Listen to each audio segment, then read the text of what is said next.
Thousands of agency owners around the world dream one day of selling their company. But the reality is that for 99% of agency owners, that is never going to happen. This is ultimately because most agencies make 5 fatal mistakes, which makes their agency unattractive to investors. So let's find out what those 5 mistakes are, how you can avoid them, so ultimately you can turn your agency into a valuable asset that can set you up for life. So I've seen this many times, and you're probably experiencing it, where you are, as the agency owner, the one that is managing the day-to-day of the business entirely. From every single project, you know exactly what's going on. That if you're not directly involved, the quality of the output isn't going to be there, the client result isn't going to happen, and that your reputation is at risk. This agency owner that I'm thinking of had exactly the same feeling, the same thought process, but in time was able to get out of the business, creating a situation where his business was self-sufficient, that it didn't require him, to the point that in meetings he would point out something when being asked of how did something actually function, what was the process by which something followed. He wouldn't know because he wasn't involved. And in some instances, he would defer to me or defer to his management team to actually describe what that looked like, because he was focused on vision and in growth, allowing for him to continue to build the value of his asset. Recognizing that ultimately the agency's worth, the value of it, dramatically increases when the business can thrive independently of any one individual. Think about it. If you were to buy anything and recognizing that you were to take this one piece out and it becomes entirely worthless, you don't want to buy that business, because in the end, it is worthless without that one individual. It is incredibly difficult to be able to make a conscious choice to invest into something with that type of risk. The solution here is to make sure that you're able to delegate, disseminate, process orient your business so that it continues to function with or without you. It has incredibly far-reaching implications aside from just value and being able to have freedom yourself as well. But being able to have the business operate without your consistent input, without your direct oversight in every single piece of how the business functions, allows for the value of your business to increase and also for your stress level and anxiety to decrease as well. But even with a self-sufficient agency, it can still fail to sell if this next item isn't considered as well. So I want to paint 2 different pictures for you here. You've got an agency that ultimately has these 2 different potential scenarios where you've got project revenue. So 1 month the revenue is really high and the next month it just plummets all the way down. Or year over year that happens as well, where you sell a really large account and have a high revenue concentration in one anchor client, and that client goes away and revenue shoots back down as well. The point of this is that consistency is incredibly important. When you have higher consistency to your revenue streams, allows for your value of your business to be incredibly higher. It allows for you to have less volatility to what and how the prospectus of your business in the future is going to look like. So recognizing ultimately that consistency, that future financial performance, that reliability is a key component to the value of a business. And even worse so, whether they would even consider buying it in the first place. If it is too erratic, there's too much risk associated with buying a business. And ultimately an investor would say, I'm going to pass, because the likelihood of them not getting the return is too high. So what I want you to think about here is looking at your base business model.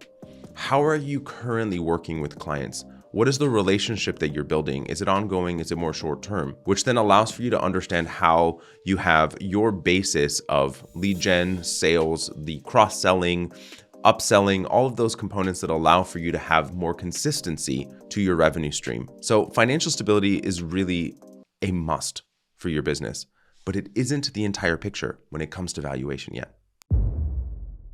The next piece here is really having a broad client portfolio, recognizing that if you don't have both client concentration in one client or you have longer term relationships, the better off your agency is going to be. Recognizing that broadening your client portfolio allows for you to have a higher valuation. Lengthening the length of time that you work with a client creates more consistency and more reliability. So having a concentration in one particular client is really a red flag.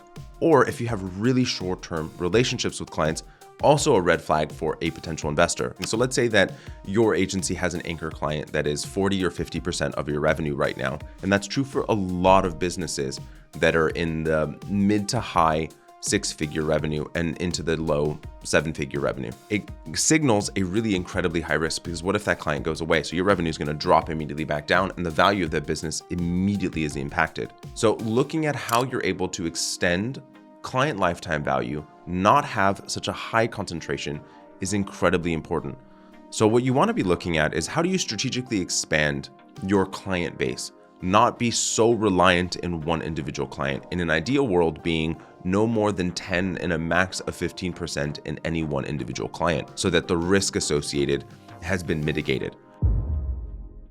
When you have a unique agency, you're really able to set yourself apart, being able to increase value and being able to make yourself more desirable, not only to investors, but also to the market in general, what is referred to as a unique selling proposition. So many agencies sound exactly the same. If you're able to look at your site, look at your positioning within the market, remove your branding and your 10 next closest competitors, and your positioning is exactly the same, you're leaving yourself open to risk. So I want you to spend some time developing what sets you apart, what makes you unique, why are you different than all of the rest of the other agencies? This is fraught throughout the entire industry, but you are unique and so is your agency. Without that distinct identity, exceptional service, most agencies end up failing to capture interest both of investors as well as the market, making the agency less valuable. But if you have these all in place, there is one other thing that you need to be considering when you're looking at the potential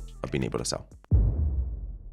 So this next piece is today money versus future money. So recognizing that there may actually be greater value in your business by actually not selling. You may make more money longer term with less risk by just holding on to it. But I want you to look at and make an assessment of what does money value today mean for money value tomorrow? Is it actually going to be more advantageous after I consider the amount of tax that I'm going to have to pay? And after I've invested this more traditionally, what is that money worth tomorrow for me? And if I were to continue working, how much more money and how much am I actually leaving on the table of risk by actually selling the business? Is this life-changing money for you, or is it exactly the same? Or potentially significantly worse? Recognizing that it may not be in your best interest to sell or even consider selling.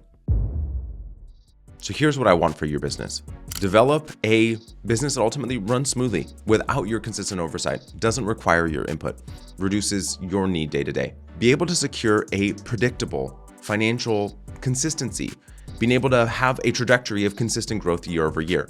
Broaden your client base, your client portfolio, reducing the dependency on just a few significant clients. Then I want you to be able to really make sure that you have set yourself apart from everyone else in the industry. Everyone wants to work with you because of this thing that you do that is unique, that is special to you, that no one else can replicate. And then for you to thoughtfully consider what is the optimal timing and conditions for a sell, and should you even consider it? Is that something that is really meant for you, and do you really want it? Not everyone is meant to sell, and it's totally okay to not. You can have success either way. So now you know how to build your agency so that it can be sold. But a big part of this process is hiring the right people so that ultimately they can replace you. So check out this video where I explain exactly who your agency will need to hire at the different stages of its growth.